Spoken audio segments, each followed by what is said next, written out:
apa ya yang bisa dilakukan oleh orang tua untuk membantu anak nih belajar dengan lingkungannya, dengan bermain? Yang pertama tentunya, harapannya orang tua bisa menyediakan waktu untuk bermain bersama anak. Ya, menyediakan waktu ini tidak hanya orang tua ada di dekat anak, tapi mereka juga hadir dan terlibat dalam proses bermain anak. Gitu. Beda ya ketika orang tua ada tapi mereka tidak terlibat atau tidak hadir sepenuh hati dalam permainan anak. Gitu. Jadi di sini harapannya orang tua menyediakan waktu untuk bisa hadir dan terlibat dalam permainan anak. Mungkin sediakan waktu sepulang kerja, setelah istirahat, bisa menyempatkan waktu untuk bermain bersama anak. Kemudian yang selanjutnya adalah memastikan untuk menyediakan tempat bermain yang aman dan nyaman. Nah, tempat bermain yang aman dan nyaman ini yang seperti apa? Ya, tentu kita juga tidak bisa ya mengabaikan bahwa keamanan dan kenyamanan tempat bermain itu juga perlu untuk diperhatikan. Meskipun dengan orang tua, keamanan dan kenyamanan tempat bermain pun tetap perlu untuk kita perhatikan. Gitu. Jadi harapannya orang tua bisa juga memperhatikan keamanan dan kenyamanan anak, lingkungan anak dalam bermain. Seperti itu. Kemudian selain itu tadi kita juga membicarakan juga ya sebelumnya bahwa dalam tahap perkembangan bermain itu ada masanya juga anak bermain dengan teman-temannya.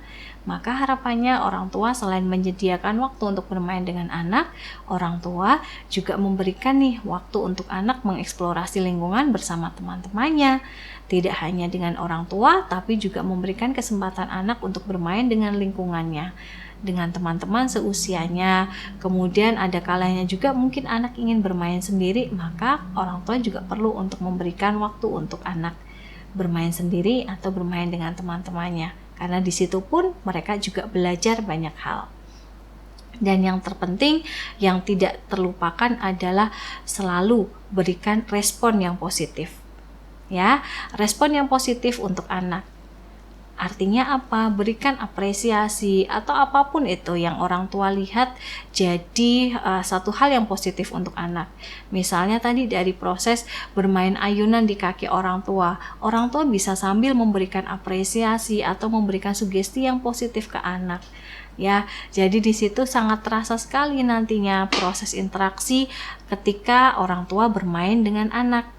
Ketika misalnya mungkin bermain kuda-kudaan, orang tua pun juga bisa sambil memberikan afirmasi atau sugesti positif pada anak, memberikan apresiasi juga mungkin dari pencapaian yang mereka sudah dapatkan, atau mungkin memberikan apresiasi terhadap pertumbuhan atau perkembangan yang mereka tunjukkan. Misalnya, wah ternyata kakak sekarang sudah besar ya, sudah lebih berat dari sebelumnya misalnya. Atau mungkin, wah ternyata kakak sekarang sudah lebih tinggi ya, yuk lihat kita ukur yuk gitu. Pada akhirnya di situ ada proses juga interaksi antara orang tua dan anak. Jadi anak pun pada akhirnya mendapatkan apa yang mereka butuhkan secara emosional juga dari orang tua mereka, dan keterlibatan juga dari orang tua ya, seperti itu. Jadi harapannya itu bisa menjadi sesuatu hal yang diperhatikan oleh orang tua. Oke. Sudah.